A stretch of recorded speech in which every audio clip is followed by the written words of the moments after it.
Welcome to the Mike Clegg podcast, and today I'm really pleased to introduce you to Mike McGurn.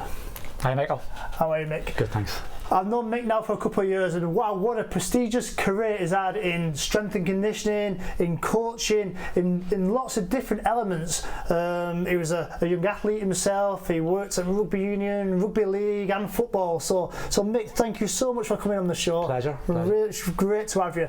Let's just start from the start to a degree. You was actually born in England. That's right, yeah. But you're from an Irish heritage, and when you was 9 years old, you went back to Ireland. That's correct, yeah. Where are you from?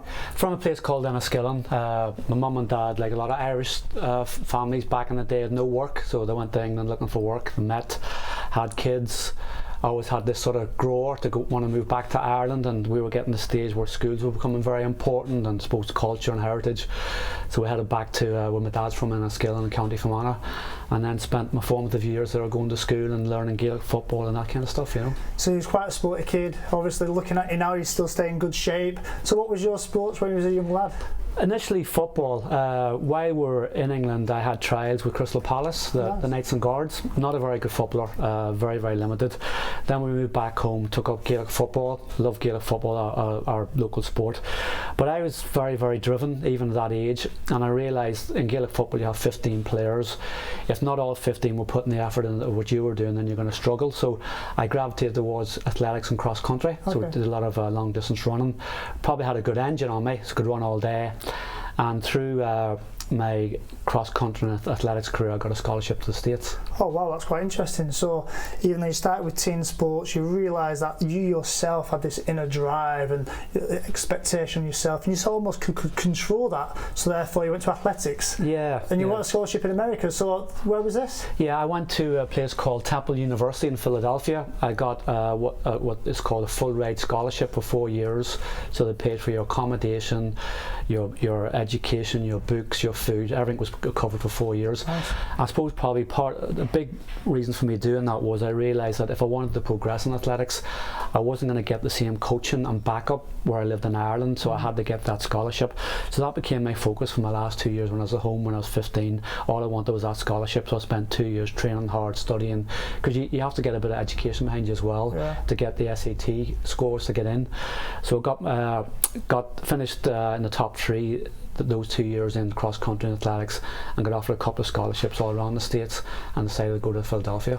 So cross country is quite an interesting event. So you're up and down different terrain. It's not round a track, I suppose. Is that right? Yeah. I mean, the normal distance I was covering in cross country was 6 to 10k. Okay. So like I say, endurance was a big part of it, you know. And I probably like I say I had a good engine as an athlete, but I wasn't talented. I mean, anything that I got in sport was based on hard work. I just didn't have that talent to go to the Olympics or the World Games, but it was great to go there and do the 4 years, get my education, experience the States. And I suppose that's when I first really got the interest in strength and conditioning, because while I was there, I was the only Irish student in a university of 40,000 students, so I was a bit of a novelty. So I managed to wangle a work placement with the Philadelphia Eagles, which is NHL's. So I spent 6 months with them. On the back of that, then I spent 6 months with the Philadelphia Eagles, which is NFL. Right. And then I finally got a work placement with the 76ers, which is the NBA. Wow. So I got to experience all those 3 different professional sports, interacted with the coaches, the trainers, the strength and conditioning coaches, and that really gave me a really good taste of being a strength and conditioning coach. The other big thing for me though, and I always preach this when I speak to up and coming strength and conditioning coaches, I went from running 40 miles a week when I was based in Enniskillen to all of a sudden going over to the big bad world of America, and went from 40 miles a week to doing 160 miles a week. Oof. So I got 4 operations in 4 years, so it taught me what not to do rather than what to do. So what operations did you have? Obviously overtraining issues and big style. First one was the perineal entrapment, second one was the compartment syndrome in my calf, third was the compartment syndrome in my quad, and the final one was a discectomy. Wow. So, but look at, so you slowly work your way up with all the different injuries. I did, yeah. So you actually had mental health issues, I imagine. I wasn't too bad. I'm a pretty positive person. But I think the big thing, Michael, for me was that it probably taught me what not to do. And I think in our game, that's a big thing. If you can figure out what not to do, then you can pretty much figure out what you should be doing. That's quite interesting to talk about strength and conditioning. You become an expert in that, as we will discuss. But we always used to talk about how much training can we do. and it's getting that fine balance between training efficiently, that minimum dose what you need, but then recovery to make sure that system doesn't break down. Yeah, well, I think the word recovery didn't come in the equation, because a typical schedule for me, I think in week 1 going in the States, was get up at 6 o'clock, do a 10-mile slow run, go to college all day and study, back on the track and do 2400s in a minute with 30 seconds recovery. Tuesday was a 15-mile run in the morning, 10-mile run in the afternoon. Wednesday was a 10-mile run in the morning, 3200s on the track. Wow. With 30 seconds recovery. Thursday mimicked Tuesday. Friday was a 10-mile run in the morning and an hour and a half fartlek. Saturday off, and Sunday was a 20-mile run. So I mean, that's a real big schedule, and no wonder you picked up injuries. And I imagine some people are capable to get through that and still be good athletes. Within that university setting, did any athletes kick on and get careers, or do you just think they just got trained into the floor? Most of them who I kept in touch with by year 3 or 4 had quit the sport. Yeah. Definitely when they graduated, they didn't want to go back near it. It became too much like a job. And I think a lot of them did, like myself, picked up a lot of injuries. And I can remember too a perfect example of what not to do. It snowed really bad one day in Philly, so we couldn't get out on the track. So we spent 2 hours doing wall drills. So up against the wall doing wall drills, and then the next couple of days we'll have really serious DOMs. So, but again, look, it was a great experience. I was 17 when I went. I wanted to go. I got a great education.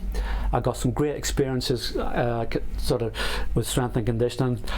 Probably finished my athletics career totally, because when I go back home I was just sick of running, but I don't regret it, and it was great to do that when you're so young. So before coming back to England, it was for yourself at that moment in time, but you're working with the NBA, NFL, NHL, the hockey, they're quite different sports, and you must have took in a lot from that. And how was that experience? Yeah, I was coming from a different dichotomy, where when I was at the university and training on the scholarship, I was doing long, slow distance. Weight training was banned because weights make you slow, whereas when I got into the Flyers, into the Eagles, into the 76ers, they're all based on speed and power. And one of the guys who I met over there, a guy called Pat Croce, he was the athletic trainer, stroke conditioning coach for the Flyers, and everything that he did was speed and power, speed and power, speed and power and skill. And that really opened my eyes, and I'm thinking, God, these guys are tough, they're resilient, they never break down, they're doing Olympic lifting, they're doing strength work, they're doing specific work on ice, and that really opened my mind to that type of training back then. Yeah, I think back then that was probably new, especially in England and Ireland, especially with the GAA. So you're really taking the best information back then you can implement that into your own career. But ultimately you end up coming back to England, working at Workington College, is that right? Yeah, I graduated from the States, got my degree, came home, and again, probably similar to my parents, there just wasn't the work opportunities, so I wasn't going to sit there on the dole. I had all these brilliant ideas, I wanted to do something, so I accepted a job over in Workington in Cumbria. So I headed over, packed the car up, headed over, said goodbye to my mum and dad, landed in Workington, great place. Was working from 9 to 5, but there was a massive void for me. That wasn't enough. Still doing a bit of running, but I needed more. And so I said to the college administrators, look, I like the syllabus that we're offering here, but I think we can advance things. Can I write my own sports science course? I said, yeah, knock yourself out. So spent a bit of time doing that, but again, that wasn't enough. So then I started doing circuit training for the staff after school. So it was one Tuesday, I used to put all these, because I'm a massive music fan, so we used to do it to music. So you'd work for 30 seconds to a track, break for 15, move on, work to a different track. So we're doing this circuit training to music. And lo and behold, I didn't realise this, but at 5 o'clock or maybe 6 o'clock it was, the rugby league team were coming in, but they arrived early, and they were looking through the window what we were doing, and we were training away, and then the session finished. So I said to the staff at the school, give us a wee hand putting the stuff away. And the rugby league team came in, but as we were tidying up, they started taking the stuff out and messing with the balls. I'm like, hey, get that stuff, don't touch my stuff. Like this here, these big like 16, 17 stone Fijians, so they're like this here. So the rugby league coach, Peter Walsh, great guy, goes, Mike, where are you from? And I told him where I'm from, and he says, would you mind maybe doing some of that stuff that you did with these guys? I'm like, yeah, if you want to, yeah, I'll give it a go. So we did the session, they seemed to enjoy it. And then he said to me at the end, he says, no, I really enjoyed that. He says, do you know much about rugby league? And I said, ironically, I don't, mate, because I'm a Catholic. I was brought up in Northern Ireland, and at that time rugby and cricket was banned in our schools. Oh wow. You weren't allowed to play what was considered British sports. You played Gaelic and hurling. And he looked at me and he couldn't believe it. He says, in fact, he says, I've never even held a rugby ball. So there you go, try and pass it. So I did this here. So he said, come down to the club, and we're playing on Sunday. Come down to the club, watch and see what you think. So I went down on the Sunday, watched the game, didn't have a clue what was going on, but thought it was fascinating. Met him afterwards and he said, do you want to take some training? I said, no. I said, tell you what I'll do, let me play for your thirds team. He said, mate, you're 8.5 stone. You're going to get destroyed. I said, well, put me somewhere where I won't get hit. He said, okay. So he said, we've got a game on Tuesday night. He said, I'll put you on the wing. He said, just get the ball and run. Don't get, so grand. So I'm down on the Tuesday. I didn't know what to expect. Warmed up. Even the warm-up nearly killed me, because being a long distance runner, rugby league's purely anaerobic. So you're using a totally different energy system. So I picked the ball up, made a run, got absolutely creamed. Nice. Got up, played the ball, did it again, and after 15 minutes I said, I've got to come off. He said, what's wrong? I said, I'm absolutely busted. So I said, look, give me a couple of weeks, let me do some research, let me play another few games, and then we'll see. And did that, played a few more games, come down, did a bit of training, and then it was quite funny because at the time Workington were in the old Stones Bitter Division 1. Right. At the end of that season, only the top 8 were going to be moved into Super League, because Rupert Murdoch had come in and said, we're going to start Super League. If you didn't make that top 8, you didn't make the money. So came in November, the team were the bottom of the league. I sort of trained them a bit like a middle distance running team, did a lot of running, didn't really know about the specifics of the sport, but as I spent time watching the matches, I got more and more specific. Lo and behold, we got a bit of a run of victories, ended up in the top 8, and we made Super League. Wow. So it was a major achievement back then for that team. It was for the team and for the coach. I just happened to be Johnny on the spot, right place, right time. But from that, absolutely loved rugby league, fell in love with the sport, absolutely thought it was fantastic, thought they were tough.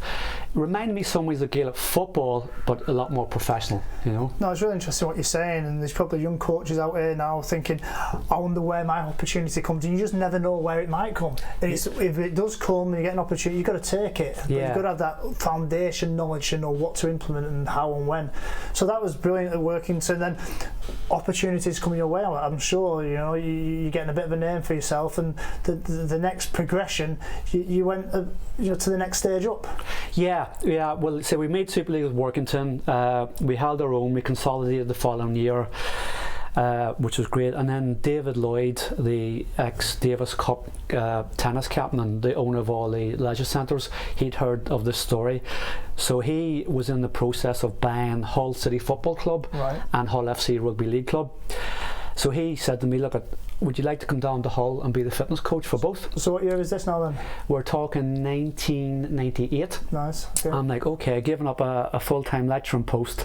I said, why not? I said, tell you what I'll do, David, I'll give it a year. I'll get down for a year, I'll take a year's leave of absence, go full-time, it's always been my dream, I'll give it a go. So I said, yeah, I'll do it.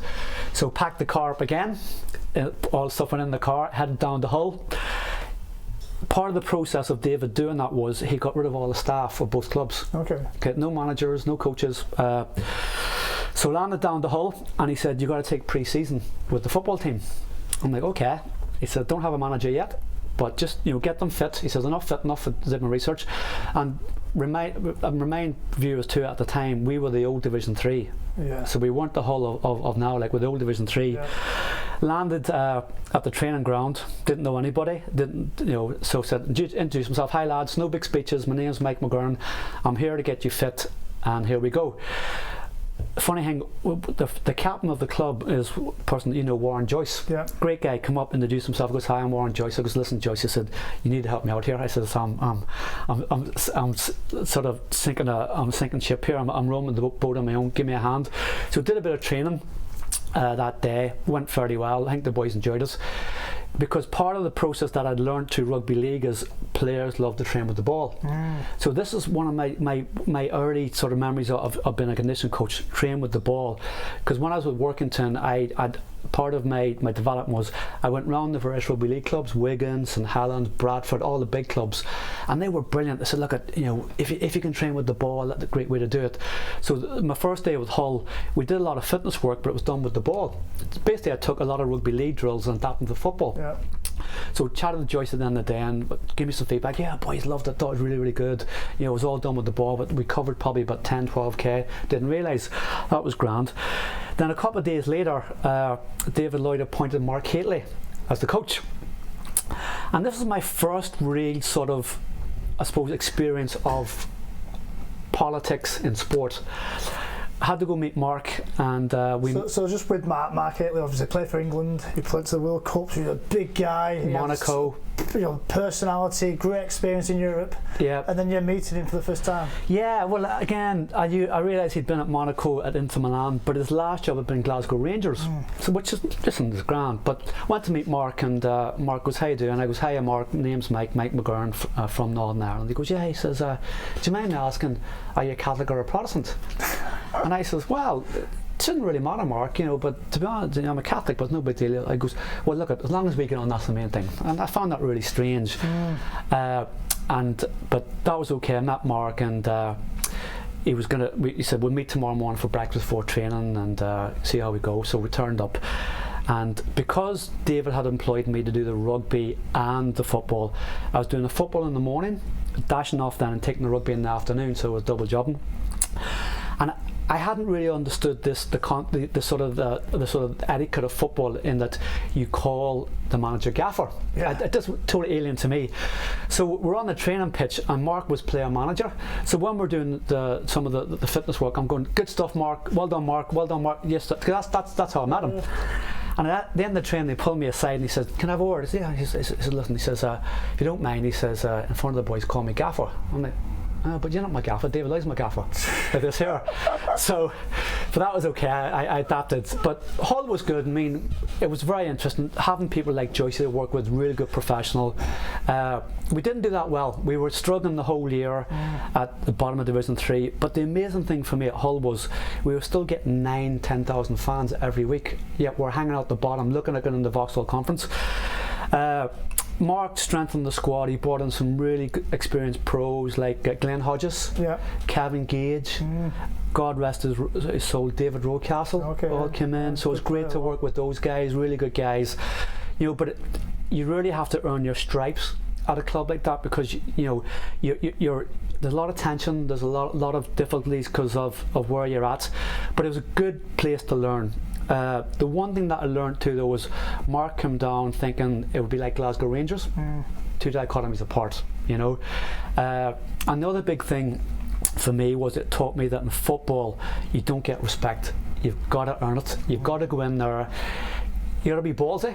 You have to fight your corner. Mark had a couple of assistants that probably didn't like the fact that I was taking the fitness training. They seen that as their role.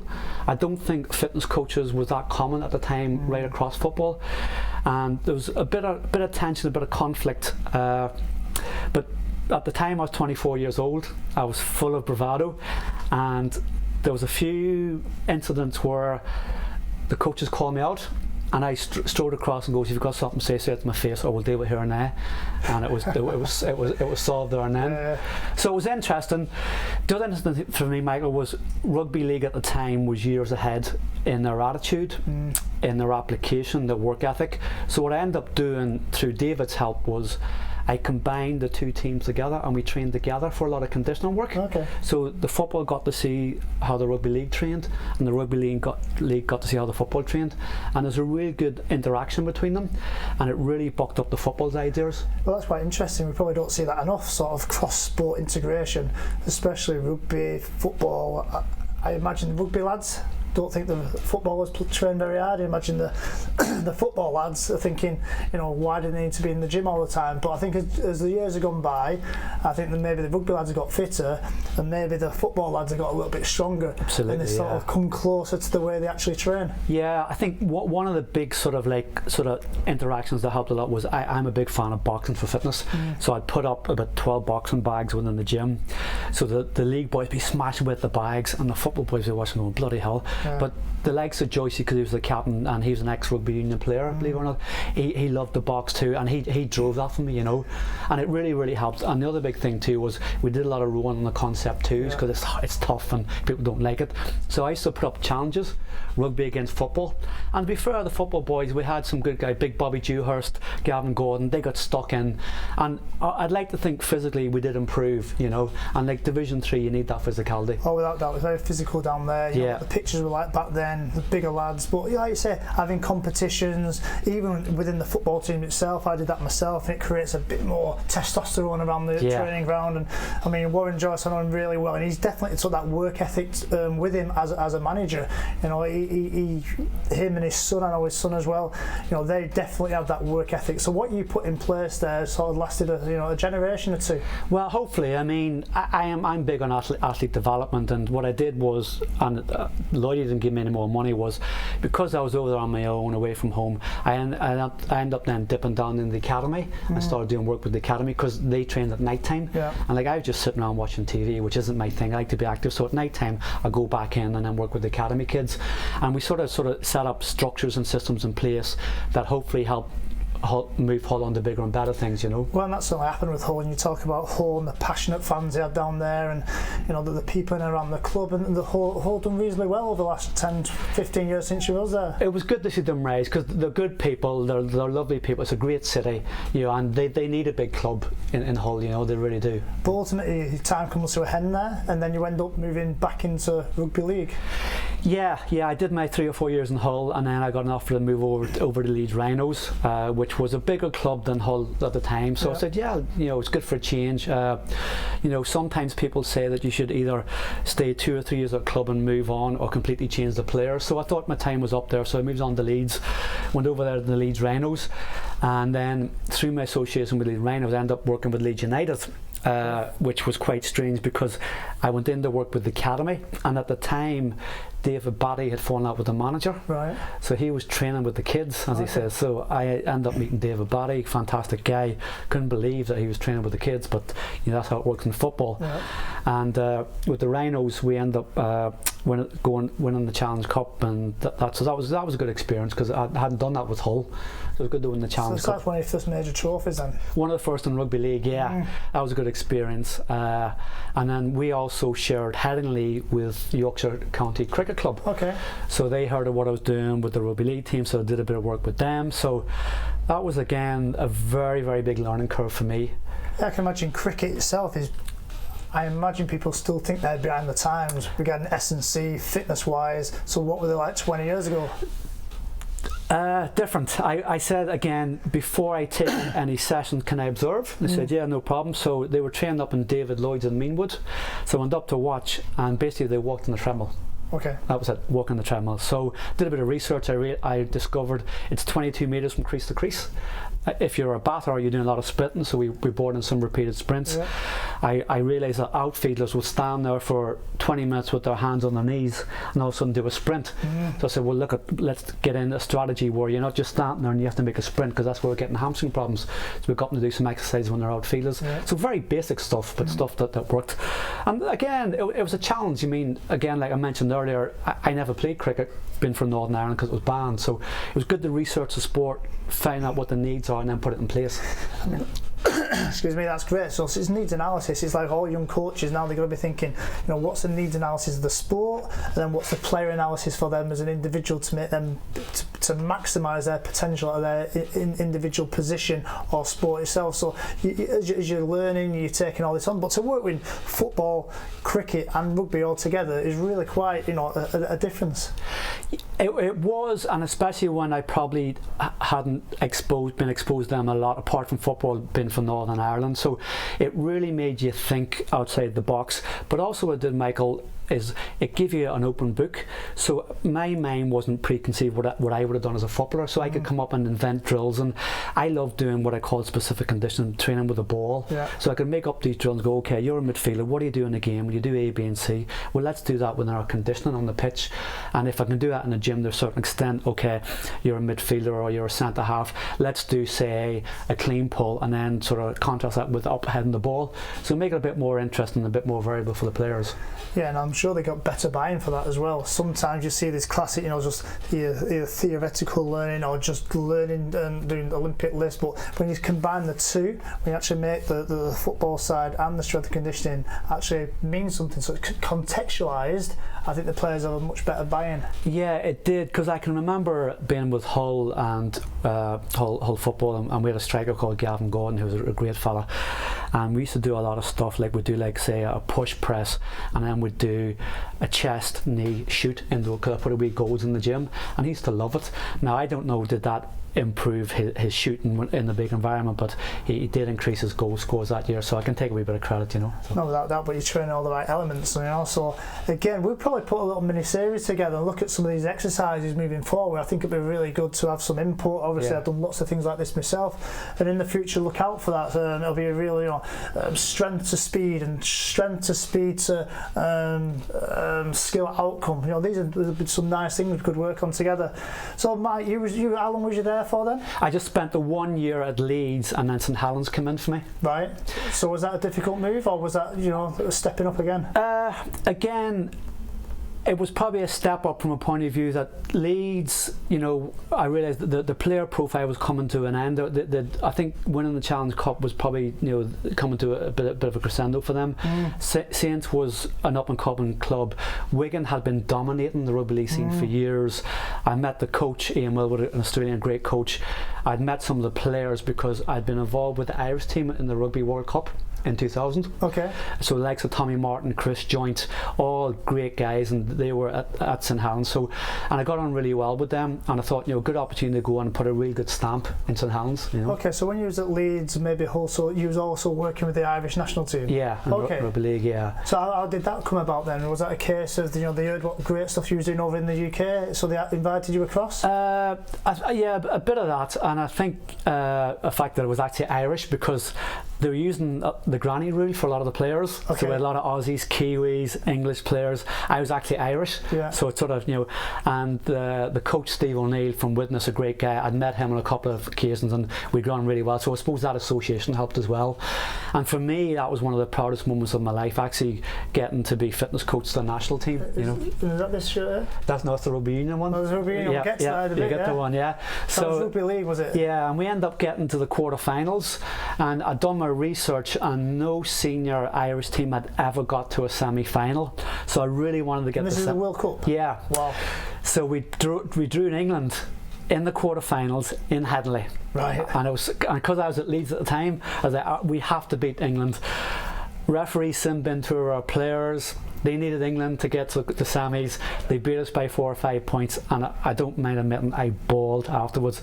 But it was great occasion, great experience, and it was fantastic, and a great time in my life. Wow, so you got this ballsy Irish strength and conditioning coach crying his eyes out because the Irish lost against England. It was incredible. I just went to bits, and I put so much into it, and it meant so much. I was so invested, because of my family, and they all came across. But look, it was a great experience, and these things money can't buy. And that's a great thing about sport. It's the emotion. It's that buy into everything you're trying to do, and all them years of putting that graft in and seeing the players progress. And when sometimes you feel you've been cheated out of a game, or you feel as though things could have gone your way, and it would have been almost setting like a new era for Irish rugby. Yeah, well, the referee was English. I don't know why they're appointing an English referee, and some of the English players were Leeds players, and I was slagging them off during the game, and I was doing everything I could. I even remember squirting Adrian Morley with a water bottle to try and put him off, and we had a laugh about it. But look, it's one of those things, So.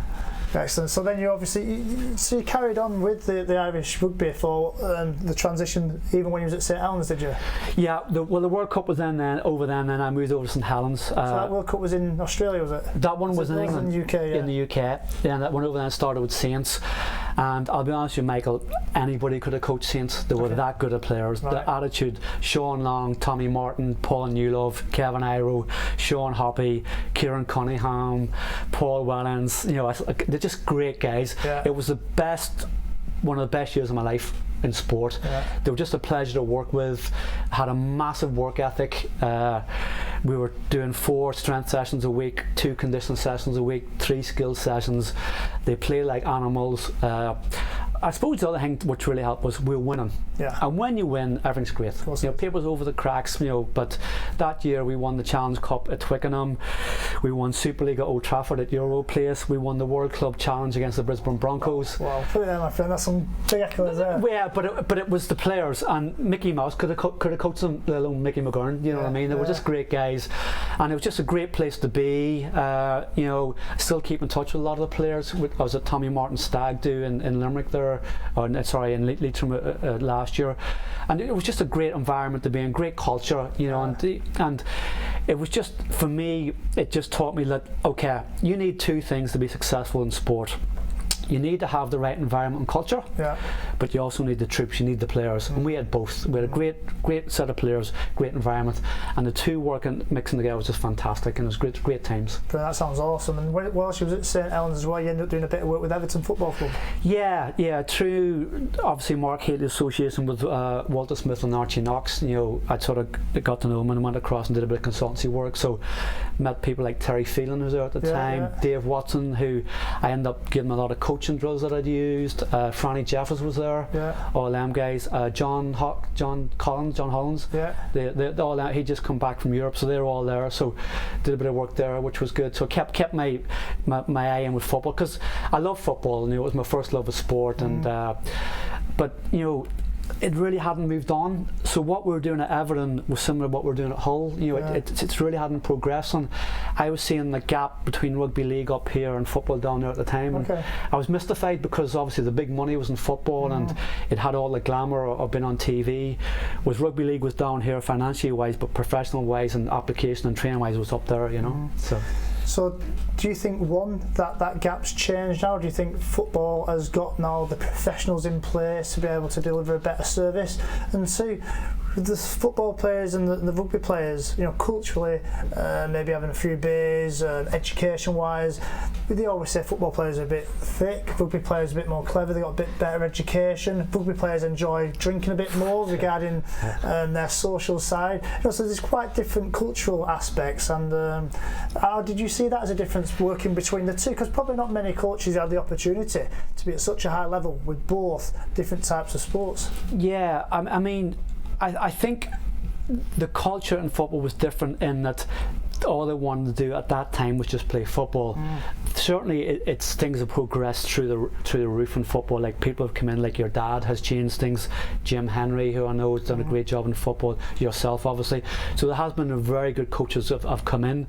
The work ethic's improved. I think the knowledge improved in what they're doing. They definitely train a lot smarter, and through the advent of sports science. The one thing that I'd say that I found a bit mystifying is the backroom teams have, like, they're incredibly big now in football. I mean, I've seen in some organisations where people are basically employed to measure the players' hydration, which I find incredible. Whereas back then in Hull, in Leeds, Everton, and in the rugby league clubs, there was a manager, an assistant coach, myself, a kit man and a doctor, 5, and that was it. And we did everything, and we would do it between ourselves. So you might lose that intimacy and that tightness because there's such a big backroom team. No, but football certainly has improved. The one thing that I would be critical of, if I have to be critical, is I think sometimes with so much information we can make the players a bit soft, okay, and we rely a lot on data. I think we have to remember, you still have to work hard. You still got to get in the gym and work hard. You still got to get on the training pitch, put the miles in and run hard. And you can't have a computer tell you, okay, such and such has covered X amount of kilometres, I think it's time to stop training. Use that data, but say, okay, but we still need to do the hard work as well. And don't get lost by science. As we know, with sports science becoming so prevalent in football, that's almost like the central sort of hook with everything and things going around it. I think in rugby it's a bit more sort of strength and conditioning bias, but the actual GPS analysis, you have, like you say, in our medical department when I was at Sunderland, there was, with strength and conditioning, sports science, your physical therapists, your doctors, there's 20 of us in a morning meeting, but there's a lot of information to crunch, and sometimes the information, what is not really that important, becomes something of a talking point, and some key things get lost. So again, I think you're quite right. Sometimes the coaching eye gets lost in sort of the technology, and it's making sure all these things are bridged together. So it's an interesting point. People talk about this pendulum which swings too far one way, too far the other. It used to all be about the training, not so much on the recovery. Now there's almost that much work done in the recovery, cryotherapy chambers, recovery specialists. Looking at Tim Gabbett's work on what is the right amount of training, but not too much training, but not too little training. It falls into a science which is an art, where we used to know this by our eye, but now we're trying to use machinery, and it doesn't always work. Yeah, I agree with that comment, the coach's eye. I think that coach's eye is still a massive thing. If a coach can see what's going on and then use the data to back that up, then that's the good balance. I've just been in some organisations where I've seen players try to pull a player out of a session because they've hit their markers, and the manager might want to do another 5 set pieces. Well, what's more important come the weekend, doing those 5 set pieces or the player getting off their feet? I would go with the set pieces because I need that for their mindfulness. I totally get that, and again, managers, I think sometimes look at sports science, strength and conditioning coaches, people have got degrees, and sometimes think I best leave it to them because they're experts, but the managers themselves, I think they should even go on more. I know they do the pro license, the A license, but maybe go on a few strength and conditioning courses, maybe even listen to the sports scientists and go to some type of CPD, so then they have a real good idea of what these guys are saying. Because I have seen it sometimes where managers think, well, you guys know what you're doing, and leave it to them, but I think it's got to be a team all working together. Yeah, this working in silos, I think that's the thing of the past. I think more of a homogenised type scenario is a lot better, Definitely. But going back to rugby union times with Ireland, and this is what this shirt is, eh? Yes. So let's have a quick look at this shirt. Yep. So to talk us through this shirt, this is a nice shirt, it's an old shirt. Yeah. But you was there for 8 years. Yeah. And what happened in that time? You had you went to two World Cups, did you? 2 World Cups, did 8 Six Nations, won a couple of triple crowns, and it all finished up with the Grand Slam in 2009. Yeah, I left Saints when we done the treble. Ireland had come in for me. It was kind of ironic because I'd gone off to Brazil after we'd done the treble on a bit of a break, and they were trying to get in touch with me because initially I was going to go over to Leinster Rugby, who's one of the provinces teams, through a guy called Matty Williams, but then the head coach of Ireland, Eddie O'Sullivan, heard about my time in rugby league. The caveat to that was Rugby Union in Ireland had just gone professional, basically 1 or 2 years beforehand, so he wanted somebody that had experience in professional sport. So I'm over in Brazil, no coverage, no mobile phone, enjoying myself. I get to Dusseldorf on the way home, check my phone, and there's about 100 odd messages. I'm like, Jesus, hopefully something's not wrong at home. Check the messages. Hi Eddie O'Sullivan. So I ring him up. He goes, look, I want you to come to Ireland. I'm like, well, I'm in Dusseldorf, my stuff's in St Helens in the back of a car, let me get home, I'll give you a ring. No problem. Got home, got my car, headed over to Ireland, met him. He said, yeah, I want you to be the national fitness coach. I'm like, okay. Wow. I says, I'll be honest with you, I've just been involved in rugby league, absolutely loved it.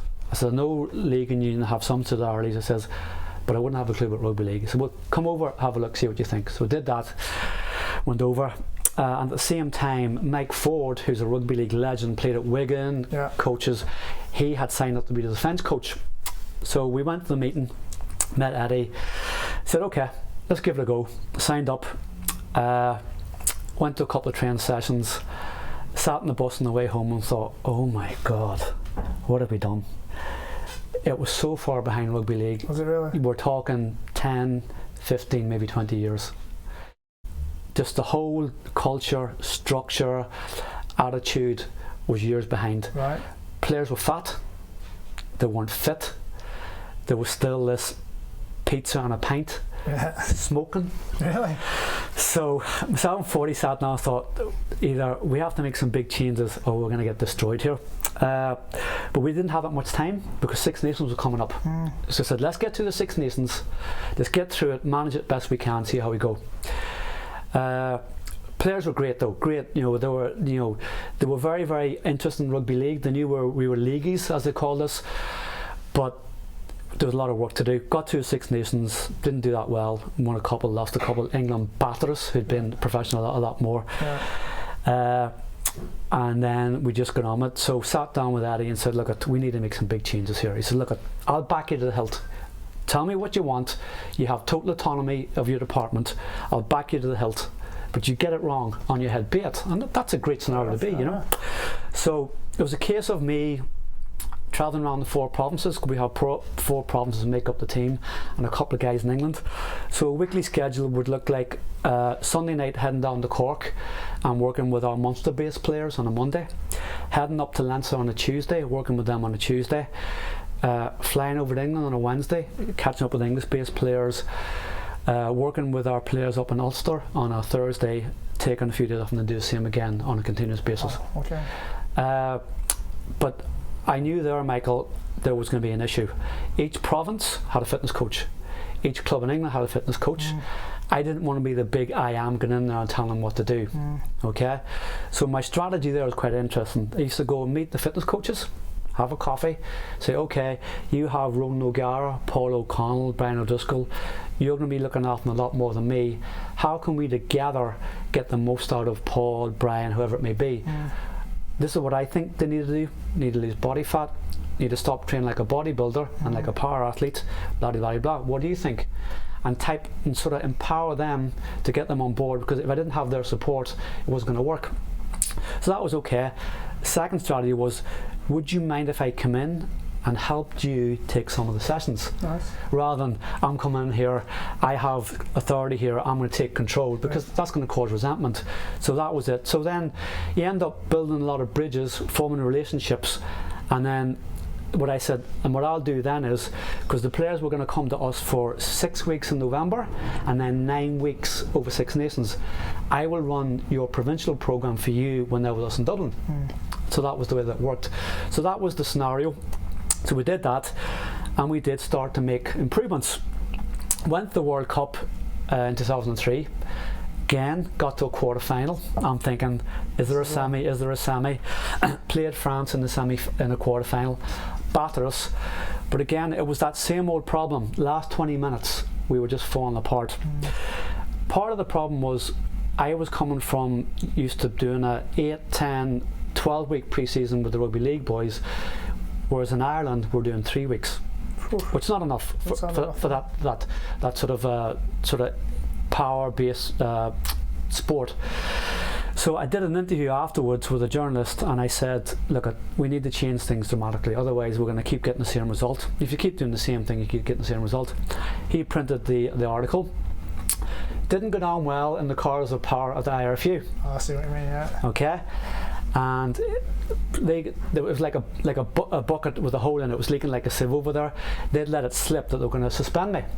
Okay. I was out in Australia after the World Cup enjoying myself. I was with a couple of rugby league friends, Andrew Johns. TV company rings me up to do an interview. I was a bit worse for wear. I'd been in the pub all day, and they said, you're going to be suspended from the IRFU. And I'm like, well, so I couldn't give a damn, because my priority is the management and the players.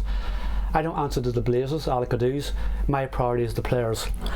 That went live. Next day, boom. Chief exec rings you up and goes, can you come home? And I said, would you mind telling me why? And he said, we've seen your interview and we're going to suspend you. I said, well, look at mate, I'm over here, I've just finished the World Cup, I have a business class flight home, I'm going to surf for a while, get a suntan, I'll be home in 2 weeks. And hung up. That didn't go down well. So you had the right intentions, but obviously, like I said, the powers that be thought the delivery wasn't great. Yeah. You know. In the meantime, the players got wind that I was going to get suspended, and I'd got on well with the players, not too close to them. I had the respect. They knew what I was about. They knew I was behind them. Yeah. And they threatened to revolt. Did they really? They said if you really stepped out a lot for you and respect to what you was doing then. They said if you get rid of Mike, there's a good chance we won't play the Six Nations. Wow. So flew home, got suspended, went through the process, went into a meeting. There was a guy there with one of these things taking notes. Had a good lawyer. They said if you walk away, we'll give you 3 months' pay. What they hadn't realised was one of the treasurers of the union had offered me a 4-year extension. Okay. Because of the job that we'd done in the World Cup. So, legally binding. And I wanted to stay with the players. I knew I had a job to do there. I wanted to finish the job. I had the support of the manager, the support of the players. He goes, nope. So continued on to the next 5-6 years. Did you really? So you won that? Well, I won that battle. Yeah. And things did go better. We ended up getting an 8-9 week pre-season. Our fitness improved, our strength improved. Our provinces then started doing better, doing well in Europe, winning European Cups. We started winning Triple Crowns. We were doing well. We were ranked number 2 or 3 in the world. We were competing against the likes of the All Blacks, Australia, South Africa. We ended up beating them for the first time ever in matches. So, the process was good. Just my strategy wasn't that good at the time, but it got there in the end. I mean, that's a great period of time for you working at high level in England. You're working for the Irish Rugby, and I suppose within yourself you're thinking, I've got a lot of things going on here, but even with all that workload, you even start coaching a boxer as well. So you had some great experience and great success with, is he called Bernard Dunn? Yeah, Bernard Dunn, yeah. Again, that was a bit of a strange story. I lived in West Belfast, where me and my wife are based, and I was in this local gym where I train, because I like to train when I'm not myself. So I'm doing some squats with chains on, so I'm squatting away with doing some chain squats, and there's this little skinny guy with this hoodie up like this here, and he hadn't shaved, and he's staring at me, and I'm like, this guy's going to mug me here. And I'm squatting away, and I put the thing back, and he keeps looking, so I'm like, Jesus, this guy's going to mug me. So I did my second set and put it back, and I turned around and he goes, is there something wrong? And he went, you Mikey McGurn? I goes, yeah. Bernard Dunn, pleased to meet you. I goes, and I had heard of Bernard Dunn because he's quite a big name in back home. Yeah. Because he hadn't shaven and he was so small, I didn't realise how skinny he was. I went, God, Bernard, pleased to meet you. Didn't know it was you. He goes, what are you doing there? And I told him why I was doing it. He goes, Jesus, do you ever train a boxer? And he took down his hood and had a big black eye. Yeah. And I goes, what happened? He goes, I'm after getting knocked out by Kiko Martinez last week in the first round. And he goes, I need some strength and conditioning. I goes, Bernard, I've never trained with a boxer, but God, you're a big name. I'd love to work with you. But I said, do you mind, before I commit to it, could I come speak to your coach? Because I like to clip with your coach. He goes, yeah. And it transpired, his coach lived about 800 metres away from me. Right. Harry Hawkins. So I said, tell you what, let's go for a cup of tea tonight. So that night, bounced up the house, met Harry. I goes, Harry, I'm not a boxing coach, don't want to be a boxing coach. If you want me to work with Bernard, let me get in the ring with him. Let me do some boxing with him. You like some experience, don't you? I'll give you that, and that's a good one for young coaches. Experience the sports, therefore you know what these lads are going through. So what year was this? This was in 2008. Okay. Let me get in the ring. Let me see how he trains. Let me see, because I don't know nothing about boxing. So went down and I watched a couple of fights. I went in with Bernard, and what I realised in boxing at that weight, there was an awful lot of clinching and holding, and that's tiring, because I knew that from rugby league. So I went back to Harry. I goes, right, Harry, I want to change things. I want to cut out all the long runs. I want to cut out all this running with a black bag on him. I want to cut out all this making weight with a week to go. I want to cut out bloody arm curls and bench press, because it isn't what he does. Let's do power. Let's train anaerobically. Let's wrestle. Okay. Let's contrast jammer press with some boxing. Let me get on top of him and stick my elbow in his throat and let him get off the floor, because that's tough. So we did that. He hated me. He hated me. Now at the time I was 85 kilograms.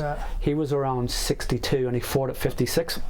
So I said, Bernard, any more with 10 weeks to go, we're going to get you from 62 to 57 slowly. Okay, none of this mad crash diets.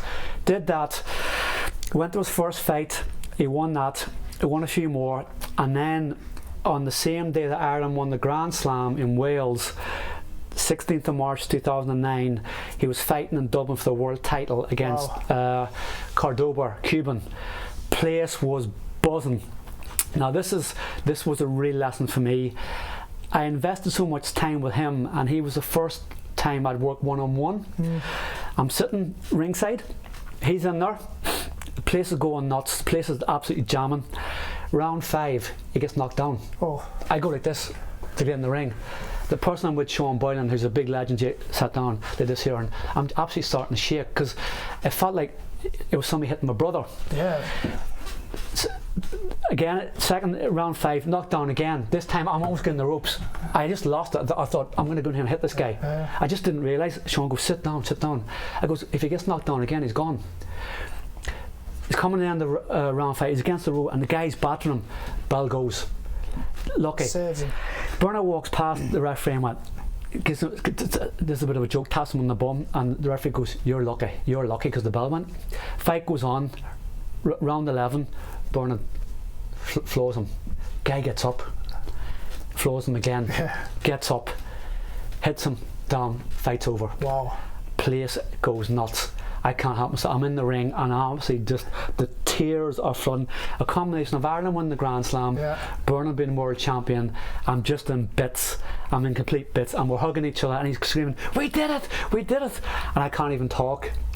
And I just sat down outside the ring, and like, things don't get. Carlsberg don't do days like today, but if they did, this would be it. Well, this comes on the questions right at the very end when I asked you about your biggest achievements. It sounds like that day was an incredible day for you. That was incredible because of that, of Ireland winning the Grand Slam and Bernard doing what he did, and I think the way that he did it too, it was just fantastic. That sort of being down and out to get it up to win, it's been incredible sort of. It was great, and like I say, I think when you work one-on-one for so much, you form a really intimate relationship, you know, when you invested so much time in How long did you work with Bernard for then? I worked with Bernard for a year and a half. Okay. You know, and then he went on then and he fought one more title fight, lost, and he quit straight away. Oh, did he? That was it, gone. He's now the high performance manager for Irish boxing, which I'm delighted because he's a great guy. Excellent. I'm sure he took a lot of the lessons he learned from you in there as well. Well, he went back then, to be fair to Michael, and he got his sports science degree, and he got an MSc I think as well, and he did, and he's doing a great job, you know. So it's well deserved for him, so you know, well done Bernard on your actual career, but also on your new career now as a sports scientist. So great stuff. And then you end up moving to Wales, don't you? You end up working for Ospreys for a year, and then tell us a little story about that. And then you went back to your home roots, and you went back to Armagh for the GAA. So yeah, well, what happened in the interim there was Eddie lost his job from the Irish rugby team. The committee were waiting to get rid of me, so once he was gone, I had to go. But in the meantime, I got offered the All Blacks job. Wow, so the All Blacks, yeah. So it worked out really well. I knew Eddie was going. I knew they were going to get rid of me. It was fair enough. I had 8 years. All Blacks were looking for me to go over. It didn't just suit with family and blah blah blah. So the lesser of two evils was to take a job with the Ospreys. So that, to get the opportunity to work with the All Blacks would have been incredible, because their history and their, you know, you hear about this All Blacks tradition and the passing down the shirt through the generations. I mean, that would have been a great accolade to do that, but obviously it didn't suit you. Yeah, it would. The fact that I got shortlisted and they were keen I got an interview was fantastic, and you know, even going through that process was brilliant, and I was very honoured. Unfortunately, it didn't work out. So they ended up going to the Ospreys. But that then also coincided with my wife falling pregnant with her first child. Right. So she was pregnant, I was over there, so I was commuting back and over. Ospreys was great. We had 13 of the Welsh Grand Slam team that played for the Ospreys. Great people, great culture. Again, had to change things a wee bit in that I wanted to get away from that bodybuilding scenario into more power and speed, because what I believe in. Also trying to get into the more conditioning based sort of fitness with the ball.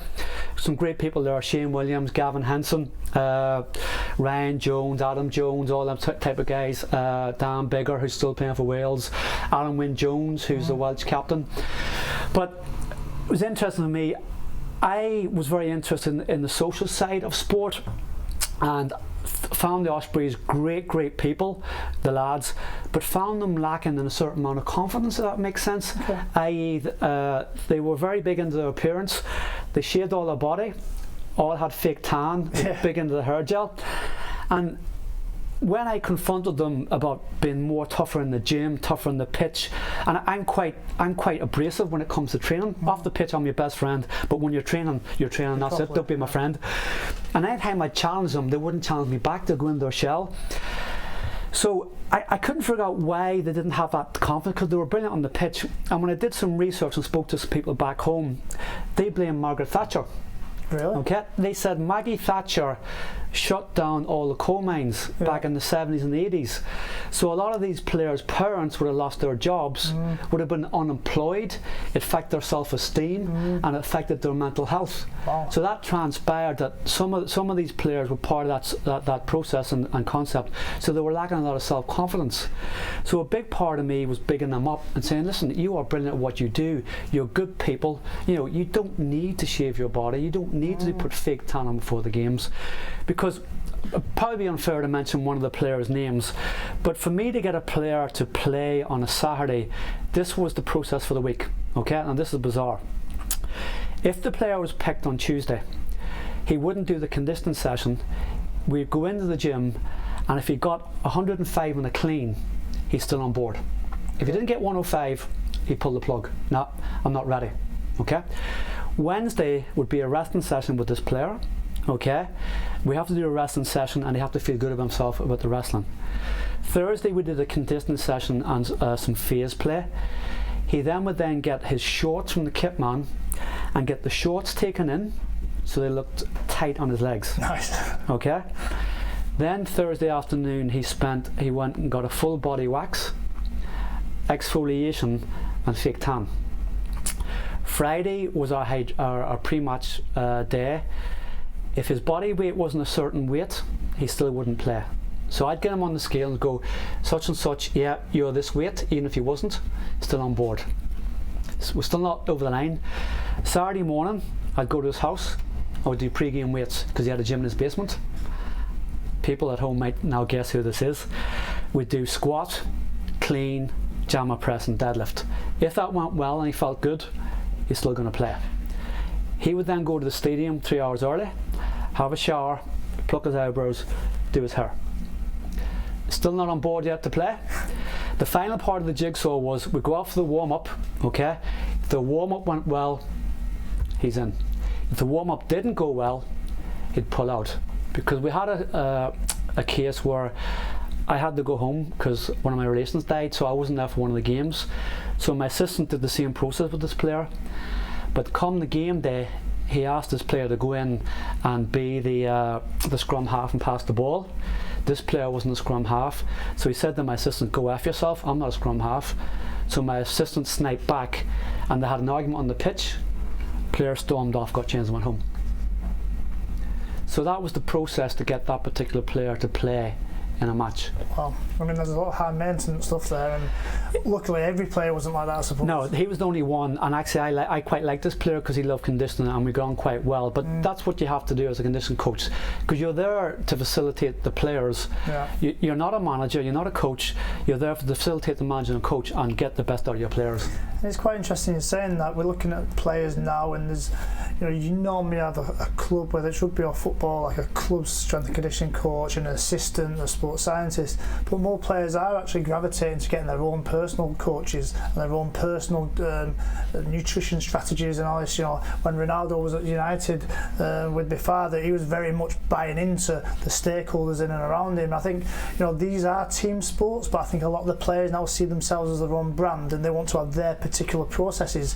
But again, they've still got to work within the team framework, but they still want to do their own bits and pieces, and we're seeing a lot more of that now. So I don't know, for yourself working in high profile clubs and like I was, is that a problem, or is that something which we just got to expect to happen and allow them external coaches to maybe be more brought into the system so everybody knows what people's workloads have been? It's not a problem for me personally, and if a player wants to work with someone externally, that's fine. The only thing that I would say, and what I have done, is you need to be very careful on your vetting, because I did have an example, and again I probably won't mention the club, but we had an example in rugby league where 2 players had sourced an external nutritionist, okay, and these players were coming back having taken certain supplements and certain potions that this person had said would improve them. And I remember we were doing a hill session one day and I was checking heart rates, and one of the players, before we even started the hill session, was at 145. And I said, "Are you okay?" And I said, "Yeah." And I looked at their eyeballs, and their pupils were massive. And I said, "Your heart rate's very, very high. Are you sick? Are you ill?" Because I said, "You're not doing the session. You're not. It's too high." And I said, "Oh no, I took a pre-training supplement." I goes, "Well, look, you're going home, and you're not taking it." So this really sort of set the alarm bells for me. And it was only after I left this club and I'd gone to another organisation, it transpired that this particular external source wasn't qualified. He was a fireman who was masquerading as a nutritionist. And he actually had got involved with a national team on the back of his work with the club. Wow. And he then obviously got found out and got in quite a lot of trouble. So you just need to be careful in that point, you know. Yeah, especially with the nutrition side. Obviously, there's lots of things on about doping. You know, there's even some things like Lemsip, and speak to your doctors and strength and conditioning or sports scientists at the club because they know what they're talking about. You need UK informed supplements which have actually got the stamp of approval. You can't just be taking anything. So it's very important that even younger players, you might go on to Alden and Barrett or go to a supplement shop, but you've got to make sure these are approved because the last thing you need against your name is to get banned or to be taking substances what could potentially get you in trouble. Absolutely. But then you move back to Ireland, you go working with the GAA, Armagh. So how was that again? It almost feels like on each step of the way you're really sort of increasing the technicality, the thought processes, you're improving the structure in around all these clubs you've been to, and then ultimately you go back to Ireland. And I can imagine the GAA is probably not at the peak of sports science and strength and conditioning. No, not at all. It was kind of a bit like going back to the start of the Irish Rugby Union scenario where they were about 10-15 years behind. GAA is a great sport. It gets a massive audience of 80-85,000 people at some of the matches. So I went into Armagh, which is a real sort of progressive up and coming county in Ireland, and my remit there was to work with the front of shop team, the senior team, the academies, the underage, but also the hurling team, camogie, so the whole entire gambit. So I went in there for 3 years, put in a lot of structures and systems, and it was good. I mean, to be fair to GAA players, they were very receptive. I mean, they would train as hard as some of the soccer teams that I was at, but also hold down a 40-50 hour week, so they're amazing attitude. They would try and train 4 or 5 nights a week, so they'd do their full day's work, then go train at 6-7 o'clock, train for a couple of hours, go home, do it all over again. But that was a process, and got to train the players in a very professional way. Got a bit of success with them, won a couple of titles, got to play in Croke Park, that sort of thing, which is great. And through my involvement with them, I then got asked to take the Irish international rules team, which is a national team made up of all the different players from all the teams in Ireland, and we played against our professional counterparts in Australia, AFL players. So we played 2 games in Ireland, and then next year we played 2 games in Australia. Wow. And we ended up beating the Aussies over there in the 2 games, and we got the highest ever score at the time against them. But again, a big part of that was that we trained like professionals for that tour. We flew the players business class to Australia. We stayed in the best hotels. We had the best food. We had the best recovery strategies. We had a brilliant manager, Anthony Tohill, who I recall played with you on trial at Man United. He was our manager. He was a GAA legend. Anthony was a great guy, but he ran the whole training camps and the whole process like a professional team. Very, very professional. Probably the best manager I've ever worked with. And that's just testament to the Irish competitors. GAA, like you said, they got full-time jobs, but they're willing to graft. They don't get paid, but the prestige of winning these titles and to represent the country is a great honour. And it sounds like everywhere you've been has been an amazing adventure. And bringing you to now to current time, you're a lecturer at Queen's University of Belfast, and I suppose you're passing all this knowledge on now to young students coming through the system. Yeah, at Queen's what we've done is we've developed an elite athlete programme. So any athlete that goes to Queen's who's at international level, competing at Worlds, Commonwealths, we give them like a scholarship type programme that is on in the States. So we take care of their education, their strength and conditioning, their wellness, their welfare, their lifestyle. So we take care of all that there. We look after their conditioning in the gym, on the pitch, and we advise them how to be top class athletes. So that's a great sort of new sort of sort of system that we put in. It's working very, very well. In the last few years, we've had athletes go to the World Games, Commonwealth Games, and it's a good sort of strategy that we put in. So the sports you're working with, again, very varied, I imagine. So which athletes have you been working with? Fencing, swimming, athletics, golf, rugby, football, Gaelic, hockey, both men's and ladies. We actually have 4 hockey internationals at the minute. Right. We have some Irish international rowers.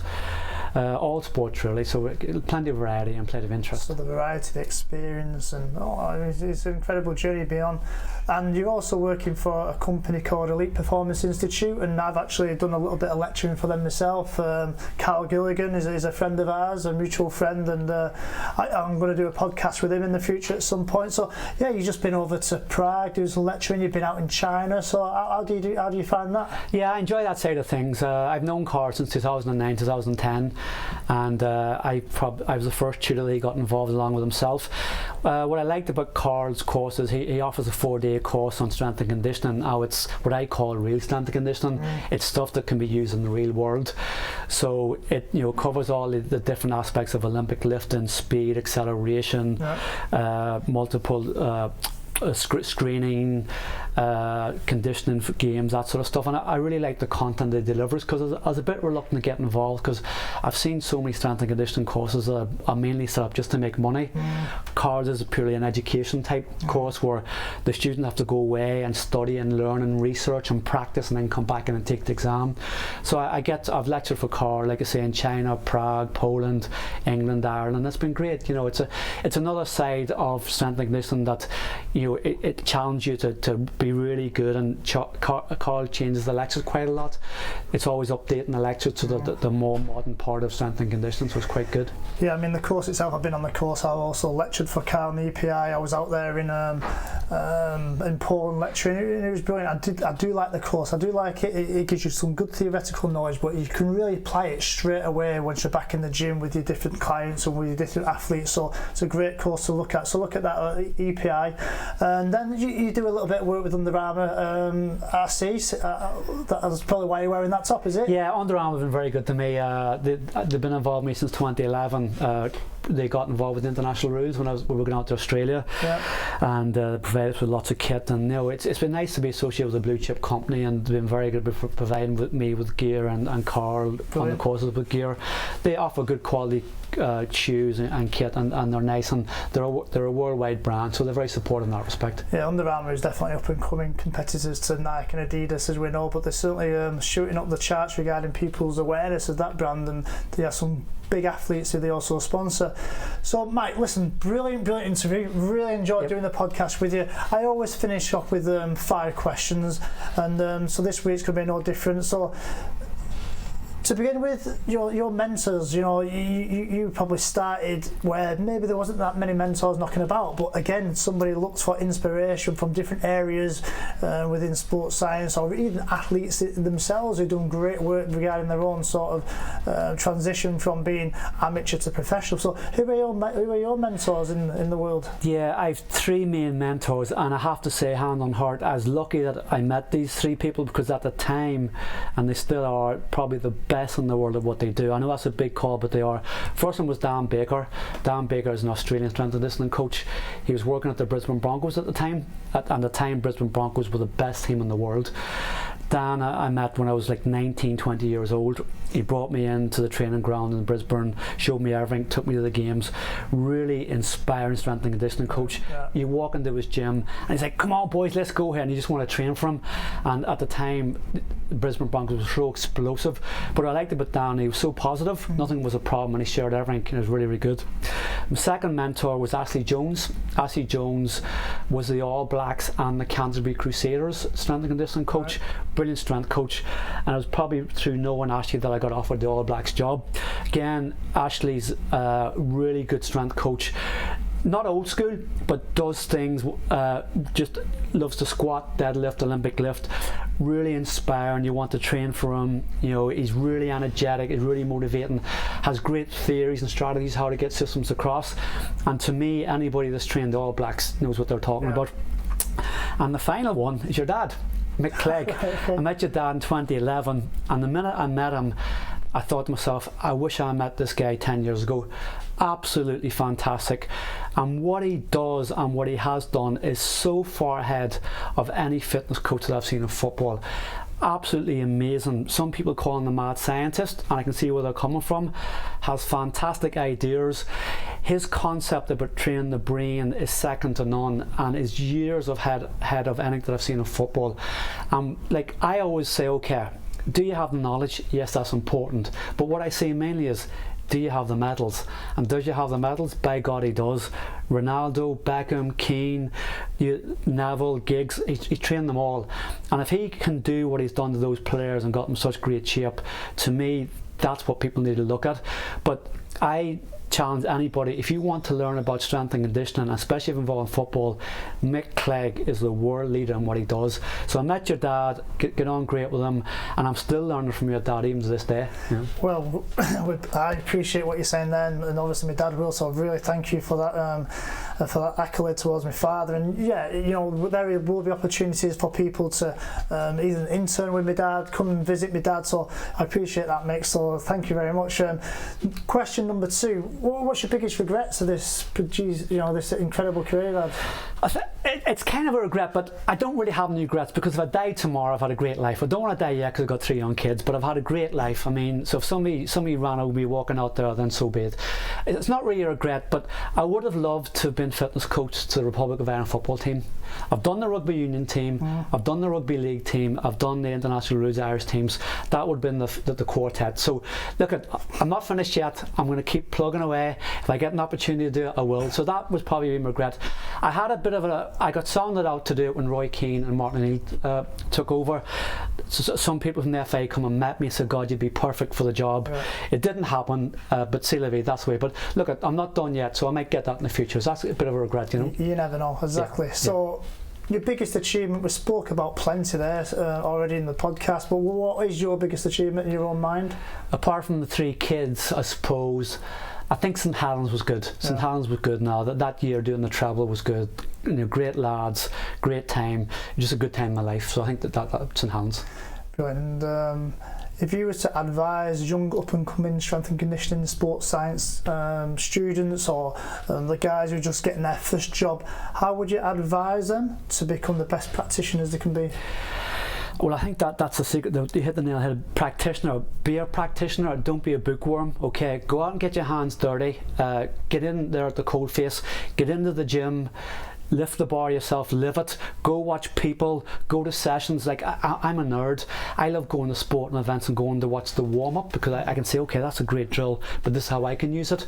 Go meet people like yourself, like your dad, like Ashley, like Dan Baker. Speak to them, you know, pick their brains, you know, don't be shy. Go offer your service for free. Go take the under 8s, go take the under 12s, go take the under 14s. Don't jump in to the big clubs at the start, because you haven't got enough experience and have some of the skill set that you need to deal with that type of organisation and players. Get your hands dirty with other clubs and teams at a lower level, because that gives the experience and the confidence to do that. Great advice there, great advice, and I second that 100%. And then Mick, for yourself, you mentioned the Irish job potentially in the future. The Irish FA would be great, but what is the future for you? Where do you see yourself going? Who knows? Keep working for EPA, keep travelling the world, keep meeting great people like yourself. You know, I don't work, but what I do is not a job, it's a hobby. I love what I do. I don't go to work every day, I go and have fun every day. Try and keep fit, you know. I try to do as I do rather than do as I say. You know, if I'm gonna take a session in the gym with an athlete, try and do it with them if that's possible. Yeah. So if they're doing a power clean when they're resting, I'll do it with them. So keep doing what I preach, practice what I preach, that sort of thing. I suppose if I do have to retire, I'll do it voluntary, you know, and they'll have to wheel me out of the gym in a wheelchair, you know. So Brilliant stuff, and what a great career you had. I'm sure you're still young now. You've got plenty of years left in the tank. So I want to thank you for coming on the show. If anybody does want to get in contact, how is that possible? Is that something you offer, or? Yeah, I don't do Facebook or Twitter. I'm an old school. I do LinkedIn, but that's it. So I'm on LinkedIn, and that's about the height of it, really. Well, you guys out there, great experience with Mike McGurn here. The story's been amazing. Linking with him on LinkedIn, I'm sure he can offer you some advice. I know you're writing a couple of articles, and you've wrote articles all your life, but you're doing one for the FNPA. Soon you're doing that for Helens Salmon. So that's right. Just tell us about your article and what you're trying to, allow people to see an aspect of strength and conditioning what sometimes they don't quite, just dot to dot, just bridge the gap. Eamon Salmon from the FNPA got in touch and asked me would I want to contribute to their FNPA magazine. So I wrote a research article on how to translate strength into speed. It's one of my passions. Like, we do a lot of strength work, but I don't think we do proper speed work when we take it on the pitch. So I wrote an article on how to get it from A to B, how to take the work that you do in the gym and actually apply it into a speed perspective out on the pitch. So there's a lot of research stuff in there and a lot of examples of what you can do and how to apply that. And I think stuff like the FNPA is great for people to get involved with because it's very informative. There's a lot of people writing, people like your ex-buddy Scott Pearce that you work with, are writing great stuff. So it'll give people a good insight into people who are working in the field and what stuff they do. Yeah, so the FNPA is a great resource. Helens Salmon's in charge of that. With Mick's article, what we'll do at the bottom, we'll put in a hyperlink so you can connect to that and you can see what the FNPA is all about, and also read Mick's article. So I want to thank you for listening, and Mick, thank you very much. No problem, thank you. Thanks a lot.